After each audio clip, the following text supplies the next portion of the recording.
Hello everyone, আশা করি সকলে ভালো আছেন। তো আজকে অনেক দিন পর একটা ভিডিও নিয়ে আসলাম। তো বিভিন্ন কারণবশত অনেক দিন যাবৎ ভিডিও দেওয়া হয়নি। তো আজকে একটা নতুন ভিডিও দেওয়ার চেষ্টা করতেছি, একটু অন্যরকম। তো আশা করি সকলেরই ভালো লাগবে। শুরু হচ্ছে আজকের গল্প। ঠিক সেই রাতটার কথা যখন ভাবি, এখনো গায়ে রক তুলে ওঠে। আমি তখন ছোট একটা ট্রাক চালাতাম। কাজটা ছিল চাঁদপুর থেকে কুমিল্লার দিকে মালপত্র পাঠানো। এমনই সাধারণ একটা কাজ ছিল, কিন্তু ওই রাতটা অন্যান্য রাতের মতো তেমন সাধারণ ছিল না। রাত প্রায় 2টা। চাঁদপুর ছেড়ে আমরা কুমিল্লার দিকে এগুচ্ছিলাম। রাস্তাটা নিস্তব্ধ, এমন নিস্তব্ধ যে ট্রাকের গিয়ারের আওয়াজ এবং ইঞ্জিনের কণ্ঠ ছাড়া পৃথিবী যেন থমকে আছে বলে মনে হচ্ছিল। বাতাসেও কোনো কণ্ঠ নেই বললেই চলে, ফলে ভয়টা যেন বাতাসের মধ্যেই ভেসে থাকত। হঠাৎ সামনের বাঁকে দাঁড়িয়েছিলেন একজন সাদা পাতলা কাপড় পরা চুল লম্বা মহিলা দাঁড়িয়ে আছে। সামনে আসতে হাত দিয়ে ইশারা দিলেন। তো আমি ক্লান্তি আর দয়া মিশিয়ে ট্রাকটা দাঁড় করালাম ওই মহিলাটার সামনে আর কি। তো আমি জানালার ফাঁক দিয়ে জিজ্ঞাসা করলাম, আপনি কি কোথাও যাবেন বা কোনো হেল্প করতে হবে? তিনি বললেন যে আমি কুমিল্লা যেতে চাই, আমাকে নিয়ে যান। তো ওনার কণ্ঠটাও যেমন ভারী ছিল, আসলে একটু ভয় লাগার মতো। তো আমি এক কথায় কিছু না ভেবে বললাম, আমিও কুমিল্লার দিকে যাচ্ছি, তো আপনিও যেতে পারেন, আমার কোনো এতে সমস্যা নেই। কারণ যেহেতু আমি কুমিল্লার দিকে যাচ্ছি, তো একটা মানুষকে হেল্প করতেই পারি। তাই বলে আমি আমার গাড়ির দরজা খুলে দিলাম। তিনি পেছনের সিটে গিয়ে বসলেন, নীরবে, কোনো কথা নেই। আর আমার মন কিঞ্চিত অস্বস্তিতে পড়ে গেল, কারণ এত রাতে সাদা কাপড়ে পরা একটা মহিলা, রাতটা অনেক ঠান্ডা ছিল, কিন্তু তার সঙ্গে একটা অদ্ভুত ঠান্ডা শরীর কাঁপিয়ে দেওয়ার মতো ওই ভিতরের দিকে ঢুকে পড়ল। ট্রাক চলছিল। একটুখানি পরে আমি পিছনে ফিরে তাকাতেই আমি অবাক।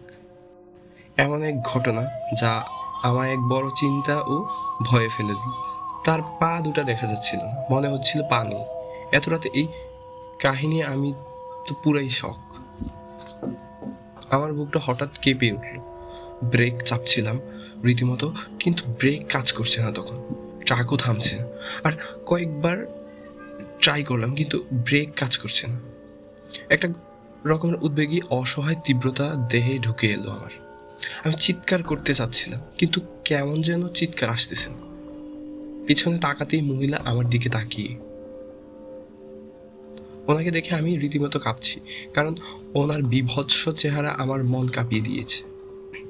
উনি ভাঙা কণ্ঠে বলল যে, আমাকে তুমি যেখানে থেকে তুলেছিলে, তুমি আমায় সেখানে রেখে আসো। আমি তাড়াতাড়ি করে গিয়ার বাড়িয়ে দিলাম, কারণ সামনে ইউটার্ন আছে।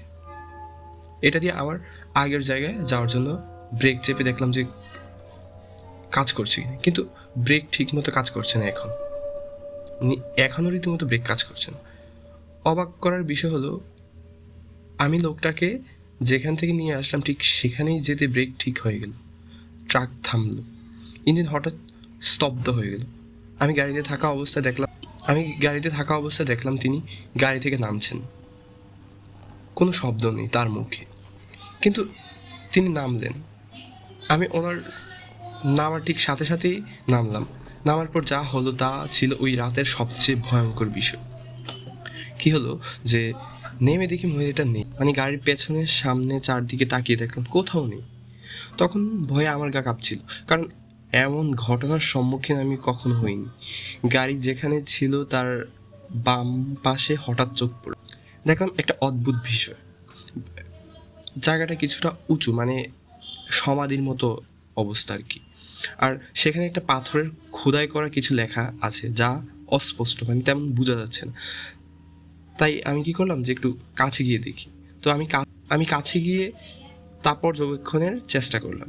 দেখলাম যে পাথরের মধ্যে লেখা ছিল যে নীলাদ্রি চক্রবর্তী, আর নিচে লেখা ছিল 1974 সাল। তখন আমি বুঝতে পারলাম, আসলে আমি যাকে এতক্ষণ গাড়ি দিয়ে নিয়ে আসলাম সে আসলে মানুষ ছিল না, ছিল এক মানুষরূপী আত্মা। সেই রাতটার পর থেকে আমি আর কখনো গভীর রাতে একা বের হয়নি, হেল্পারকে নিয়ে বের হয়েছে। তো হেল্পারকে নিয়েই বের হতেন। তো পরবর্তীতে আমার সহপাঠী গাড়ি চালক মানে ড্রাইভার থেকে শুনলাম যে এই রাস্তায় নাকি 1974 সালে একটা অ্যাক্সিডেন্ট হয়। তখন ওই লোকটা এখানেই সমাধিস্থিত করা হয়।